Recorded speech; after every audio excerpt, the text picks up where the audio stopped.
que c'est un match boo xamante ni dinañ ko xaar bu baax mais tey Real day jouer à l'extérieur day jouer à l'extérieur face à une équipe boo xamante ni de Bayern Munich saison bi mu difficile def à saison bu manœuvrer. baax la avec des joueurs yoo xamante ni tey comme Harry Kane comme Luis Diaz comme Olise ñu nekk di def saison boo xamante ni saison bu exceptionnelle mais tey jii nii le Real Madrid c'est une équipe boo xamante ni ça voyage bien tey dama lay jox 3 matchs yoo xamante ni face à des équipes cette année yoo xamante ni par exemple dañ nekk ci forme ñu nekk di def saison bu baax par exemple tey Villarreal il est 4e voilà donc en championnat Real dóor na ko à domicile à l'extérieur Real moo voyagé dóor na ko cette même équipe du Real Madrid a battu l'équipe de Manchester City à l'extérieur.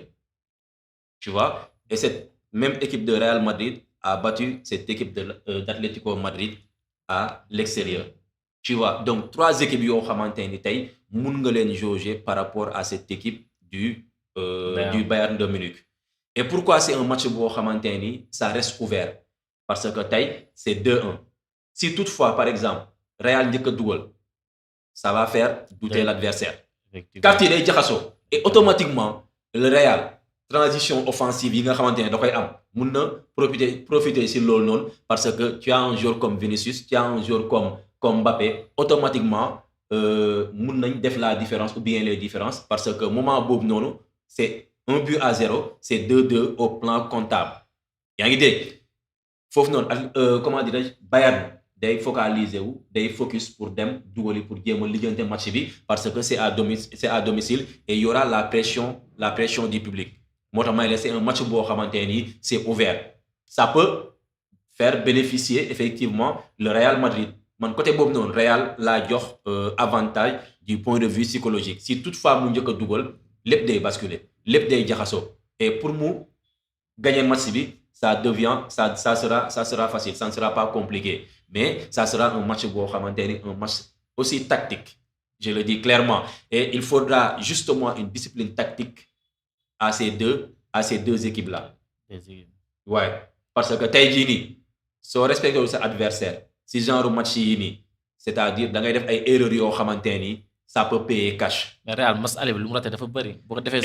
effectivement dina apporter ay correctifs si loolu noonu pour mun a exploiter c'est-à-dire ces occasions-là mun a concrétiser ces occasions parce que dans un match boo xamante ni da ngay gagner rek nga war a def yow pour qualifier tey on parle pas de match nul c'est un match retour soit tu gagnes tu passes tu ne gagnes pas tu es éliminé da ngay gagner da ngay dugal et pour nga gagner da ngay dugal ay buts. ak match bu ñu perte championnat bu ñu perte nii loolu lu si joué mentalement. Non, ça n'a pas d'importance. C'est deux compétitions différentes en fait. C'est deux compétitions différentes.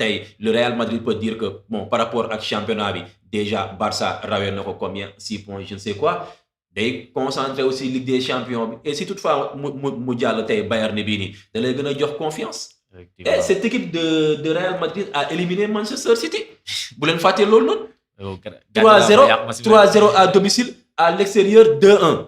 Donc loolu noonu rek confiance la on parle de compétition donc mun nga tey championnat nga ñàkk mais nga ñëw match Ligue des Champions face à un adversaire boo xamante ni voilà donc gros calibre nga ñëw y a beaucoup de motivation y a beaucoup plus d'envie c'est un match boo xamante ne c'est ouvert bokkul ak match boo xamante ne match championnat la par exemple piège la quoi ay équipe yu ndaw la yii nii et foofu noonu tu prépares un autre match boo xamante ne un match de Ligue des Champions joueurs yi duñ joxe li nga xamante ne moom lañ war a joxe disons parce que da ngay ne match benn moo ëpp importance donc seen bopp yëpp foofu noonu lañ koy def quoi da ngay gis souvent coach yi dañuy apporter des changements yoo xamante ni pour joueurs yi mun a noppalu tu vois mais c'est un match boo xamante ni ça demande beaucoup de tactique beaucoup plus de discipline effectivement et équipe bu respecter loolu noonu yooyu yaay am avantage pour mun a voilà donc passer au tour suivant. mais Barça contre Atlético ñu gis ni Barça dafa perte match aller 2-1 est-ce que Barça match bu 2-0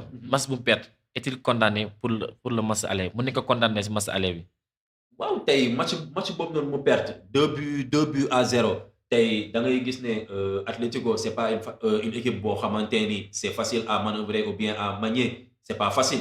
et tey dañ am benn système boo xamante ne ni voilà donc ça marche à merveille merveilleusement bon tey Simone tey gis nga dernièrement Lookman bi nga xamante ni ñëw na adapté wu na si système bi tey gis nga de l'autre côté nga am benn Simone boo xamante ni 45 xol la am day dem di ñëw non je le dis. ay loroon je le dis moo nekk benn joueur boo xamante ni tey nekkul parce que sa papa mooy entraîneur bi moo tax yow ngay football parce que il mérite sa place de titulaire. et gis nga day joxe lépp li nga xamante ne moom la am. donc ñaari joueurs yooyu noonu rek dañuy contrecarrer c'est-à-dire offensive yi nga xamante ni comment dirais Barça moom lay am c'est une équipe du Barça boo xamante ni sans Rafinha elle est moins dangereuse. elle est moins dangereuse tey Yamal mënul def lépp gis nga ko face voilà donc à l'aller Yamal def na lépp mais après attaquant yi dañuy mandiwee bali on a vu un Rashford boo xamante ni supporter Barça yi wax nañ ko lu nekk da ngay delloo Manchester na la Manchester jëlaat et tout ça soxlawuñ la et récemment tagg nañ ko pour man tey c'est une équipe boo xamante ni et surtout à domicile le Atlético du football il a une vraie option je ne pense pas que Atlético war na mun a xoole ak avantage bi mu am option bi mu am ba mun a xoole kii gagné ko sur une différence de 3-0 avec un grand Alvarez moom. exactement Alvarez day dugal. Charlotte day dugal. il y a également voilà donc Griezmann soit su la tegalul ñaari kii yooyu noonu pivot yooyu noonu Charlotte et Alvarez da lay tegal Alvarez ak kii nii ak comment dirais-je voilà donc Griezmann. Et sur coup de pied arrêté la fois passée la différence et sur les côtés également le danger peut venir voilà donc de tout le monde pour moi c'est un non en tout cas retour yi nii c'est des matchs yoo xamante ni vraiment dina neex quoi. Alvarez daaw bëgg maam di football ak grand équipe yi di leen toroxal. boo seetloo mas exactement Real c'est ça la marque des grands joueurs da ngay illustré wu si match bu mag. Zlatan Ibrahimovic loolu lañ ko doon critiquer. bi mu nekkee Paris Saint-Germain wala bon dans sa carrière même de joueur da ngay gis un grand Zlatan su dajee ak ay Tours wala ay Angers wala équipe yu ndaw yi mais dans les matchs de Ligue des Champions wala dans les grands matchs de championnat doo gis Ibrahimovic donc joueur yu mag dañ lay natt si match bu mag nga mun a def différence si match yu mag yi. Moussa